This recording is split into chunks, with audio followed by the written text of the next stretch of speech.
Hello everyone. तो अब बिहार का भी काउंसलिंग का नोटिफिकेशन आ गया है for MBBS BDS veterinary courses के लिए, आयुष कोर्सेज के लिए भी। तो वो आप खुद से भी चाहे तो बिहार बोर्ड का जो वेबसाइट है, दैट इज़ BCECEB वेबसाइट से चेक कर सकते हैं। ठीक है। तो हम लोग चलिए देख लेते हैं कि जो सबसे पहले जो है काउंसलिंग से पहले जब मेरिट लिस्ट, स्टेट का मेरिट लिस्ट प्रिपेयर होगा तो उसका क्या नोटिफिकेशन है, कब स्टार्ट होगा, तो वो देख लेते हैं। ठीक है। और जो क्या काउंसलिंग फ़ी रहेगा और रजिस्ट्रेशन फिर सिक्योरिटी डिपॉजिट क्या रहने वाला है। तो चलिए वीडियो को स्टार्ट करते हैं। बट इससे पहले आप याद रख लीजिए कि क्योंकि अभी काउंसलिंग स्टार्ट हो गया तो बहुत सारा नोटिफिकेशन आने वाला है आप लोगों को। तो आप लोगों के लिए बेनिफिट के लिए बोल रहे हैं कि एटलीस्ट जो है ना आप लोग मतलब कि इस चैनल सब्सक्राइब करो ना करो वो अलग चीज़ है, बट टेलीग्राम जो ग्रुप है ना, टेलीग्राम ग्रुप को एटलीस्ट ज्वाइन कर लो आप लोग, क्योंकि जो भी काउंसलिंग का नोटिफिकेशन होता है ना वहाँ पे हम सबसे पहले डाल देते हैं, सो दैट आपको कोई जो नोटिस आए या फिर कोई अपडेट आए तो वो मिस ना हो। ठीक है। उसका आपको QR कोड दिख रहा होगा इसकी स्क्रीन पे, उसको स्कैन करके भी ज्वाइन कर सकते हो, या फिर टेलीग्राम पे मोहित बर्नवाल एम्स करके सर्च कर लेना, आपको ग्रुप मिल जाएगा, उसको ज्वाइन कर सकते हो, या उसका डिस्क्रिप्शन में लिंक डाल दे रहे हैं। तो चलिए वीडियो शुरू करते हैं। तो आप लोग ये नोटिफिकेशन देख सकते हो, ये आज आज ही आया है, 14 अगस्त को ये नोटिफिकेशन आया है। ये क्या है, ऑनलाइन एप्लीकेशन फॉर्म के लिए for MBBS BDS courses government private colleges के लिए, and also for the BBSC मतलब वेटरनरी कॉलेज के लिए, एंड AH कोर्सेज मतलब आयुष कोर्सेज के लिए बोल रहा है। ठीक है। तो ये आप देख सकते हो, ये नोटिफिकेशन है बिहार का, आपका UG MSc बोलते हैं इसको। ठीक है। और यहाँ पे देख लो कि जो ऑनलाइन रजिस्ट्रेशन है ना फॉर द एप्लीकेशन फॉर्म, वो 15/8/2024 मतलब कल से स्टार्ट हो जाएगा, और जो क्लोज होगा रजिस्ट्रेशन 19 अगस्त, तो लास्ट डेट 19 अगस्त को है। ठीक है। और एलिजिबिलिटी क्राइटेरिया और ये सब जो है आपको प्रोस्पेक्टस में मिल जाएगा, वो भी आपको डाउनलोड सेक्शन में यू के जो BCECB का वेबसाइट है वहाँ पे मिल जाएगा। ठीक है। तो आप जैसे कि देख सकते हो यहाँ पे आपका सबसे पहले ये लिस्ट ऑफ मेडिकल कॉलेजेस दिया गया है, कितना गवर्नमेंट मेडिकल कॉलेज है। तो यहाँ पे पॉइंट ए में क्या दिया गया है, कितना आपका जो है गवर्नमेंट मेडिकल कॉलेज है, डेंटल कॉलेज है, वेटरनरी कॉलेज है। तो नंबर पॉइंट ए में जो है, ए का ए में सारा आपका जो है मेडिकल कॉलेज दिया हुआ है, जैसे PMCH पटना हो गया, Darbhanga medical college, Nalanda medical college. तो ये आप वीडियो को पॉज करके देख सकते हो, ये सब मेडिकल कॉलेज है। ठीक है। नंबर बी में डेंटल कॉलेजेस दिया गया, और नंबर सी में जो है वेटरनरी कॉलेज दिया गया। ठीक है। और यहाँ पे आप देख सकते हो नीचे पॉइंट बी में जो है ना, एक मिनट, पॉइंट बी में जो है आपका सारा मतलब प्राइवेट कॉलेजेस के लिए दिया गया है। ठीक है। तो ये वीडियो को पॉज करके देख लो, सारा लिस्ट ऑफ कॉलेजेस है ये। ठीक। एंड एलिजिबिलिटी क्राइटेरिया बोले तो प्रोस्पेक्टर से पढ़ सकते हो खुद से भी, या फिर आप लोगों को कोई दिक्कत होगा तो कमेंट करना, हम उस पर अलग से वीडियो बना देंगे, और नहीं तो कमेंट करेगा तो कमेंट करोगे तो वहीं पे रिप्लाई भी कर देंगे। ठीक है।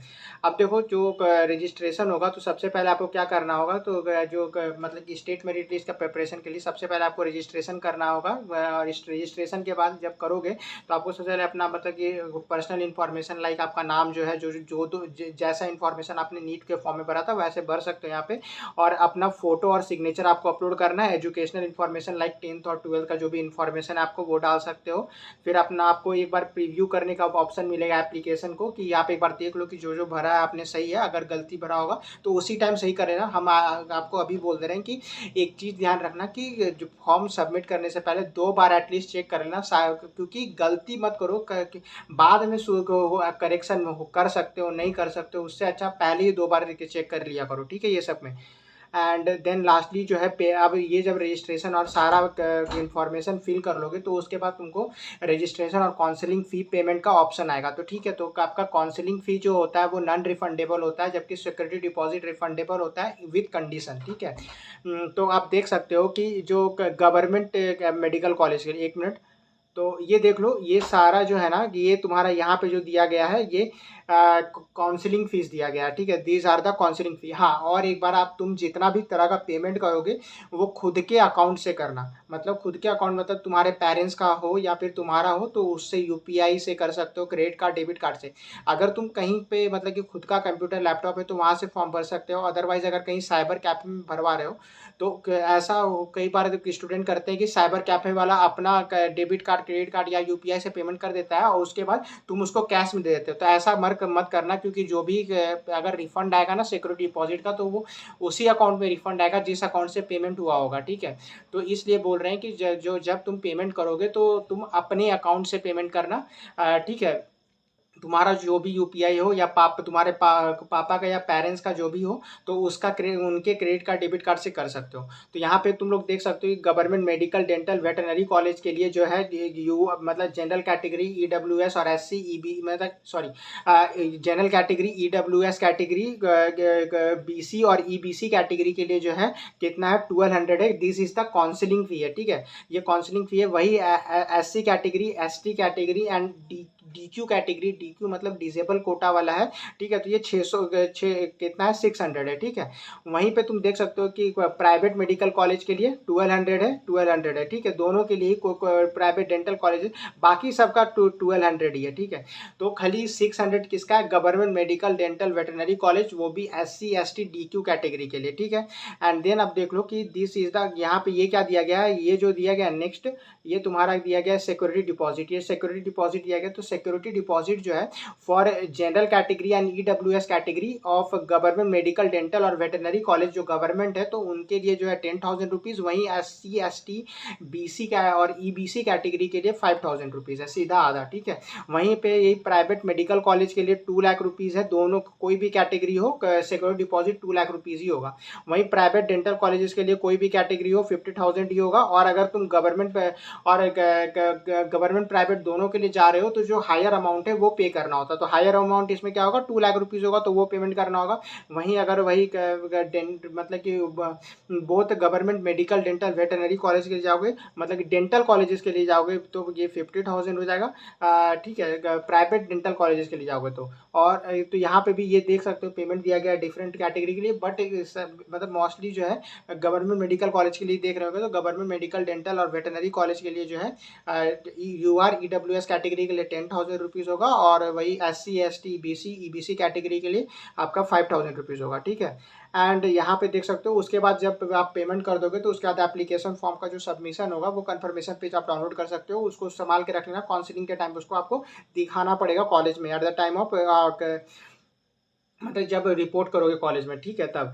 एंड ये सब अब हो गया डीक्यू कैटेगरी। हाँ, ये सब डॉक्यूमेंट का लिस्ट दिया गया है, ठीक है, ये देख लेना कि एटलीस्ट ये मिनिमम डॉक्यूमेंट होना चाहिए। लाइक तुम्हारा क्या है, एडमिट कार्ड होना चाहिए, स्कोर कार्ड होना चाहिए, मतलब नीट का स्कोर कार्ड होना चाहिए, साथ में आपका 10th का सर्टिफिकेट होना चाहिए, 12th का सर्टिफिकेट होना चाहिए, रेसिडेंट सर्टिफिकेट होना चाहिए, क्योंकि तुम ऑब्वियस है बिहार काउंसिलिंग में पार्टिसिपेट कर रहे हो, तो वहाँ बिहार का रेसिडेंट सर्टिफिकेट होना चाहिए। कास्ट सर्टिफिकेट है, कैटेगरी कुछ है तो कैटेगरी सर्टिफिकेट होना चाहिए, साथ में इनकम सर्टिफिकेट भी होना चाहिए। और सर्टिफिकेट जो होगा उसको आपको वहाँ पे लेके जाना है, मतलब कि at the time of admission photograph ले लेना। यहाँ पे 6 कॉपीज लिखा हुआ है फोटोग्राफ का, बट हम सजेस्ट करेंगे कि तुम 18 फोटोग्राफ करवा लेना, ठीक है, पासपोर्ट साइज का। उसके बाद जरूरत पड़ेगा उस हिसाब से, चलो ठीक है। अब तुम जो एप्लीकेशन फॉर्म उसको डाउनलोड करना, आधार कार्ड ले लेना साथ में, ठीक है। और अगर पहले ही बोल दिए कि अगर कैटेगरी कोई स्पेशल है तो वो सब तुम ले जा सकते हो, ठीक है।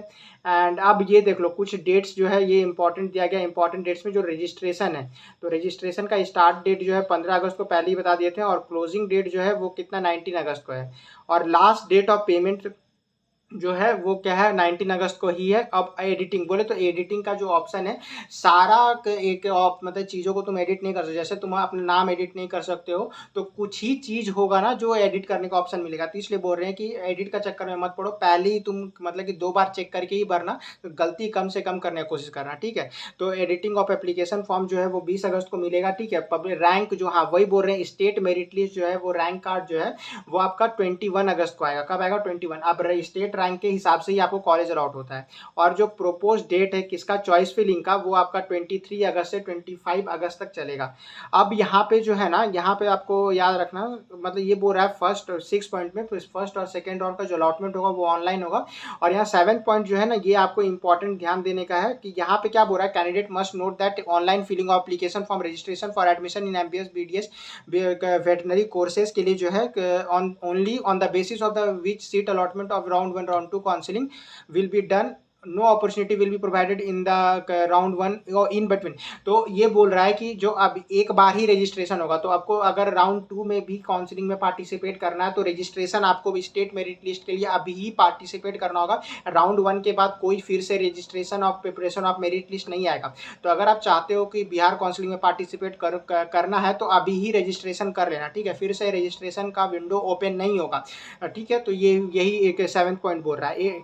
अब तो आप यहाँ आप लोगों को काउंसलिंग से रिलेटेड अभी भी कोई डाउट होगा तो आप नीचे कमेंट में पूछ लेना, या फिर टेलीग्राम ग्रुप पे आ जाना। वहाँ पे भी बहुत सारे आप लोगों की तरह स्टूडेंट है, तो हम तो हैं ही साथ में। वो आप लोग को बाकी स्टूडेंट भी आप लोगों का प्रॉब्लम सॉल्व कर देते हैं, क्योंकि उन लोग को भी वही सब प्रॉब्लम होता है। तो वो लोग भी एक दूसरे से हेल्प करते हैं, ठीक है। और साथ में अगर इंस्टाग्राम पे भी डायरेक्ट हमको मैसेज कर सकते हो।